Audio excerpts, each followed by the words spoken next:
We have all the computers, we have the SCADA systems, we have the PLCs with an Ethernet interface, and so on. But what about below that, the level 2 and level 1? I mean, that's really sensing the production process and manipulating the production process. So that's where the real magic happens, right? So what about that layers? Well, instrumentation basically is kind of the wheels of your ICS system. Without it, you cannot run. If we look at that car, wheels have been taken off, which is quite nasty if you want to go to work that morning and somebody stole your wheels. It's the same. I mean, sensors and actuators, they keep your ICS in motion. They make sure that whatever you want to do, you can translate it into movement, where do you want to go, and they are required for operation. Even better, if your wheel fails during driving, that might have serious consequences.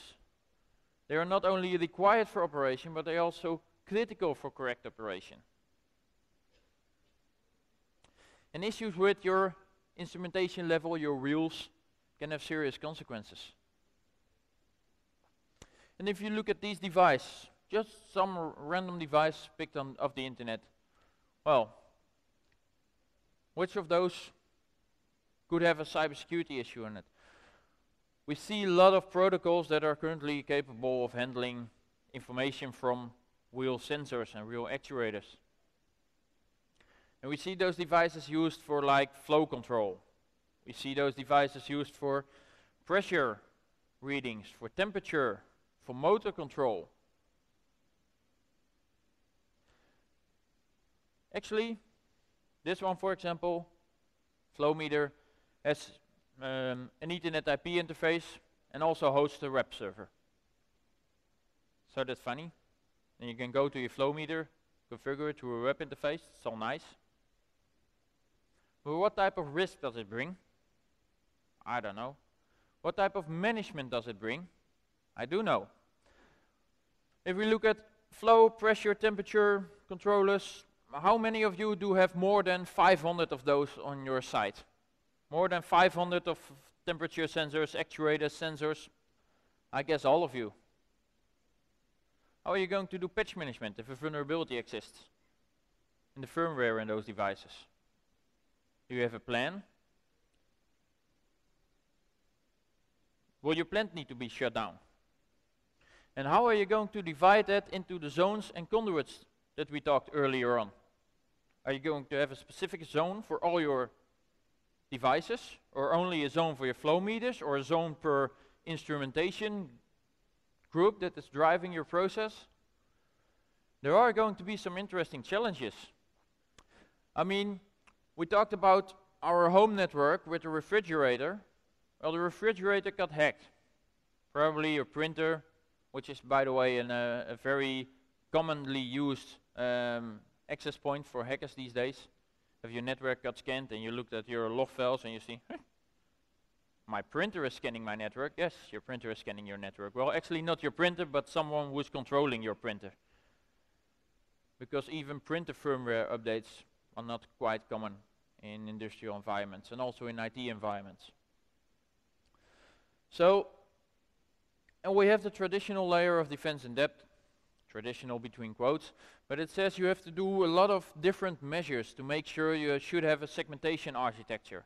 You should have antivirus, you should have intrusion detection, physical controls, policies and procedures to make sure that your equipment stays safe. But there's also another kind of defense in depth.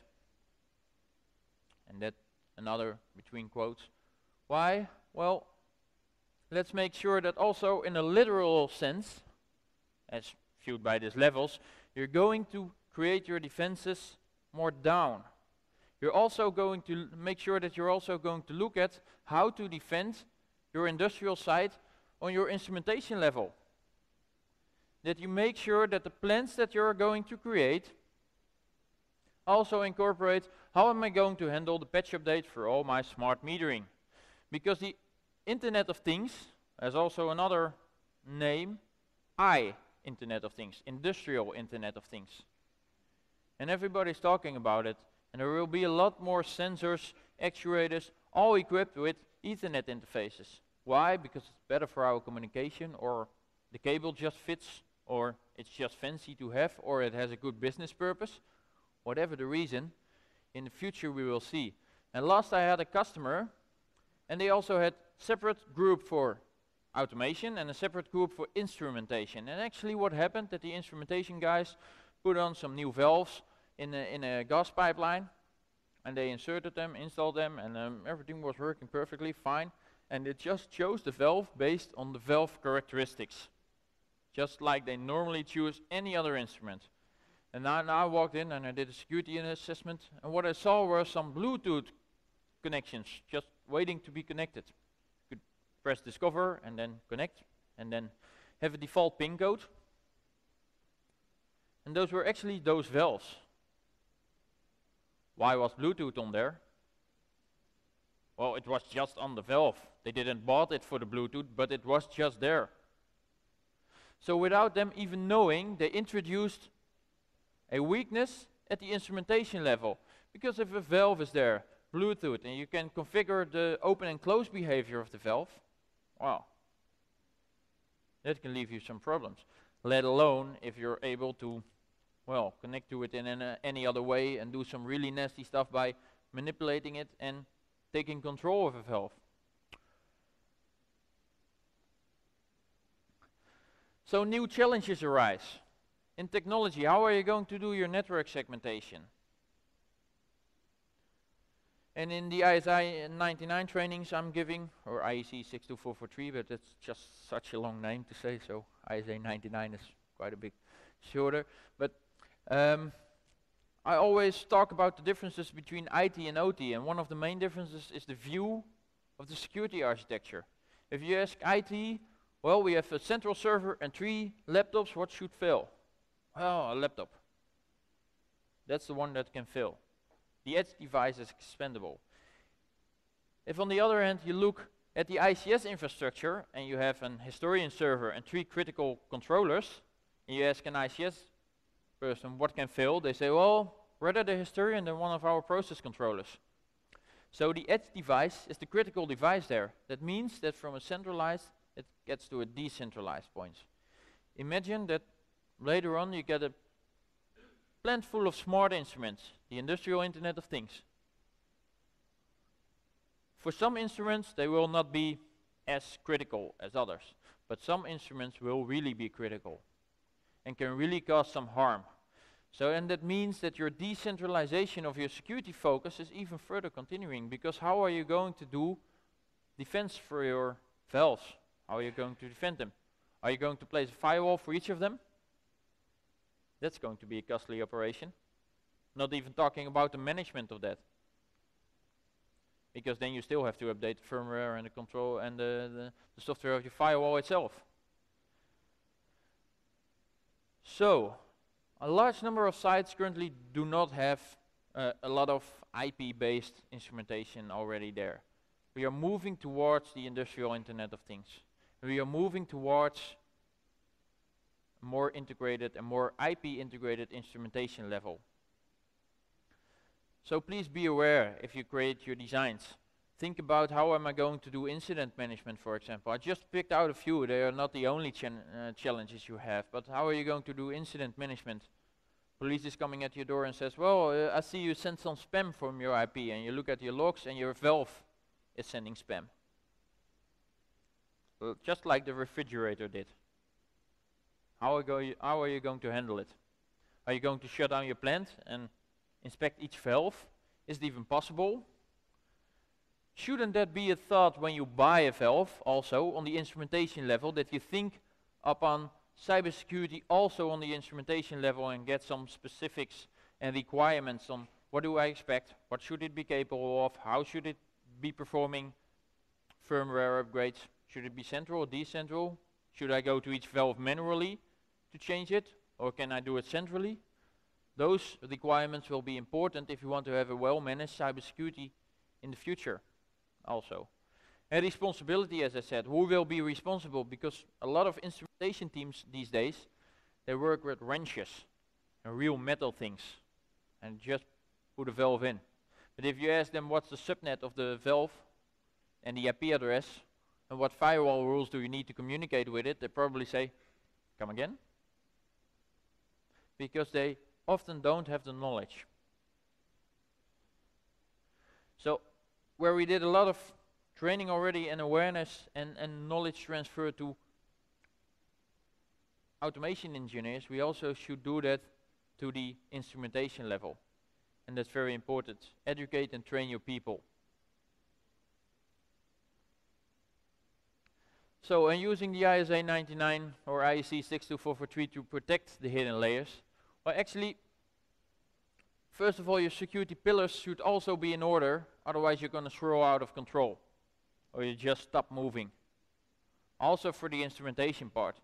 So basically, what you need to do is apply the same methodology as you do when you're going to apply it to the SCADA and to the PLC, normal stuff. But you should also apply it to the lower levels, on all things, on your cybersecurity risk analysis. You should include instrumentation into your risk analysis. What could happen if this valve gets hacked? What's the risk? What are the interfaces? How is it connected to the outside? Because one of the things that you should do is define a zone in ISA99 and then define your entry points.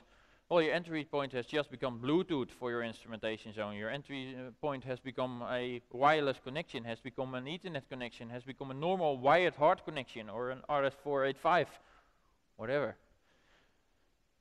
And then you should have the proper security policies and awareness in place. You should have the selected security countermeasures like network segmentation, physical security, and also personnel security. AAA, who is authorized to manipulate your valve later on. And you should monitor and improve. The whole cybersecurity part should also be applied down. Not only just on level 3, where everybody knows what to do. You should patch your Windows systems. Yes, that's correct. You should include antivirus. That's correct. You should. But how are we going to apply it to the lower levels, the instrumentation parts? Because in the future, yesterday already someone asked about the future. Well, in our opinion, the industrial Internet of Things might take a while, 1 year, 3 years, 5 years, but eventually you will see it happening, because now there are quite a lot of instruments. And as I said already with the example, without you even knowing, you will integrate those valves, those control valves, into your plant environment. And without you even knowing, you're going to, well, create a new risk, potentially. So make sure that you think of it up front, that you're going to specify what are my requirements for the layer, how am I going to handle firmware updates, how am I going to integrate cybersecurity, who is responsible, what's my organization saying, and so on. So you should take responsibility, and you should embrace the standard. You should stay in control. That brings me to a short recap then. You should balance your security, because people, organization and technology are still as important in the higher layers as they are in the lower layers. You should make sure that your people know what to do. You should make sure that you have the proper policies and procedures and the proper technical measures. People, organization and technology should still be balanced. Don't rely on a single pillar. And you should adopt both ways for defense in depth. Not only the view of having all the different measures, but also make sure that you include it in depth in your organization. Go look at your instrumentation. How should it be included and why? And adopt the ISA or IEC 62443 standard and follow the training. Because what I often get back, I'm giving quite a lot of trainings, and what I often get back is, wow, I'm not a specialist, it's 2-day training, you're not going to be a specialist in that field, but what it gives you is a clear understanding of cybersecurity management, all the parts that are important. What is a risk analysis? And it really helps if you're going to perform a risk analysis in your organization, that you go to an instrumentation engineer and say, well, for the instrumentation I'm going to do a cybersecurity risk analysis. Oh yeah, I've heard about that. I've been on a 2-day training and I've heard about the risk analysis. Okay, how can I assist you? Because otherwise you get the point that someone with a wrench over his shoulder, just use of working with metal, saying risk assessment, cybersecurity, well, you see this metal, no cybersecurity about pure metal, because he doesn't know and he doesn't understand quite the potential impact, what it could be. So, ISA training, we do that quite a lot of in company, and you can qualify for the exam Cybersecurity Fundamental Specialist, which gives you a certificate with a validation of 3 years. And in the Netherlands, where I'm from, I often get the question, yeah, but is that so important? And I said, well, the other question is safety. In the Netherlands, we have a safety certificate, it's called VCA, and all personnel, no matter what you're going to do, you should do that, and you should have the certificate before you go on site. Why? The certificate says something about a ladder, how it should be set against the wall. It says something about, well, if you go in confined spaces, you should bring an oxygen measurement device with you. If you go in a gas field, you should take a gas measurement device. I myself, quite often, if I'm normally working at a customer, I just go to the office. I don't smoke or anything, so I don't place ladders. So for me, it's, between quotes, not really what I need to know for my job. But I must do it. So why not with cybersecurity? Why? Because that gives you a base level in your organization that you can really start up on to build cybersecurity, to make sure that everybody grasps the concept of what is a policy. How should you use a policy and a procedure in combination? What is risk assessment and why is it important to our organization? And should train your workforce, engineering, instrumentation, but also the other company parts that are important for your cybersecurity management system. Well, and as for ISA, ISA is a non-profit worldwide organization that has a lot of branch offices. And if you want, you can join. And it gives you some benefits, you get some news, and you can really talk and combine in the standard. So, and if you would like to wish to contact either ISA or Hudson Cybertec further, well, ISA, the website's on there, you can find all the contact details. And as far as for Hudson Cybertec, I'll be here for the rest of the day, so please come see me if you have any questions or do you want to talk about what I just said. For now, I thank you for your attention, and I hope you enjoyed, and if you have any questions, I'll be more than happy to answer them.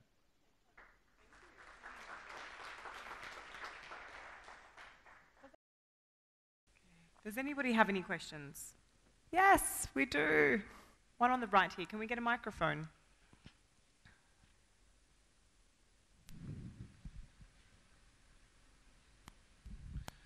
Okay, so if you look at the 62443 standards and you look at the issues that you were talking about in terms of down at the level 1 area, not to be a curmudgeon, but do you really think that it's inevitable that we're going to have IP addressable devices out to the edge? I mean, is that really a good idea? Because as you say, you start having web servers on your valves, then how are you going to get everything upgraded?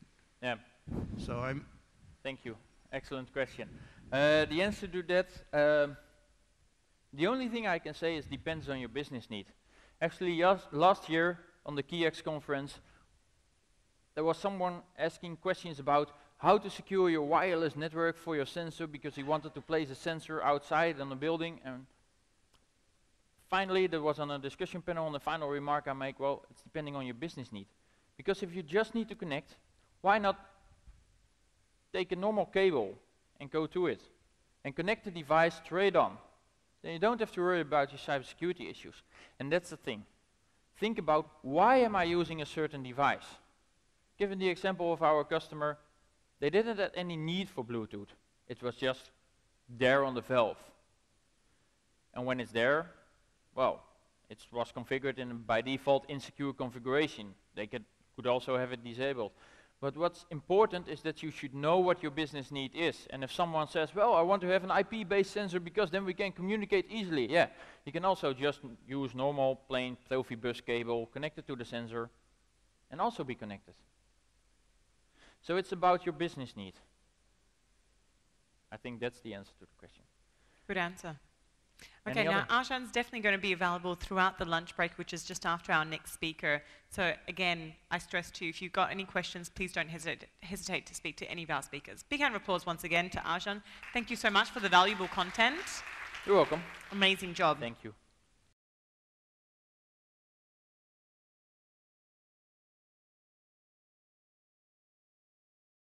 All right, before I get started, if I could just get a quick round of applause for the organizers and for KNPC. Absolutely fantastic job. You know, Arjan and I were in Europe, in Ireland, just a couple of months ago doing a similar one of these, and we were lucky to get a sandwich out of these guys. So really fantastic job, absolutely wonderful. I'm going to get started here real quick. I'll jump right into it. My name is Jay Abdallah, and I am the EMEA Cybersecurity Manager for Schneider Electric. For those of you that don't know Schneider Electric in the industrial automation space, we used to be called Invensys. So as of January of 2014, we actually officially changed our name. So really quick getting started, what I'd like to show you is a map. This is a map of the east coast of Saudi Arabia as of about 6 years ago. This is what it looks like today. There are approximately 27 man-made islands that are separated by 40 kilometers, and this is running one of our latest and greatest Schneider Electric cybersecurity infrastructures running off of the SCADA implementation. We're actually really proud of this particular plant because it was the very first 5 years ago to implement cybersecurity at the core. Now, Schneider Electric, along with many other vendors in this room, had some growing pains when it came to cybersecurity initially. We didn't think of it as a primary thought about 7 years ago.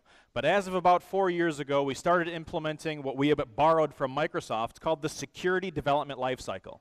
And today, we actually implement security at the core of everything we do, all the way on down from layer 1, which includes the Achilles 2, as well as the ISA secure certifications for our field control modules, all the way up on through ISA99 certification with respect to the advanced security infrastructure. So, you've already heard a lot about the current landscape, so I'm going to breeze right through that. I feel that it's my responsibility to get up here as one of the latter presenters and just basically identify what Schneider Electric does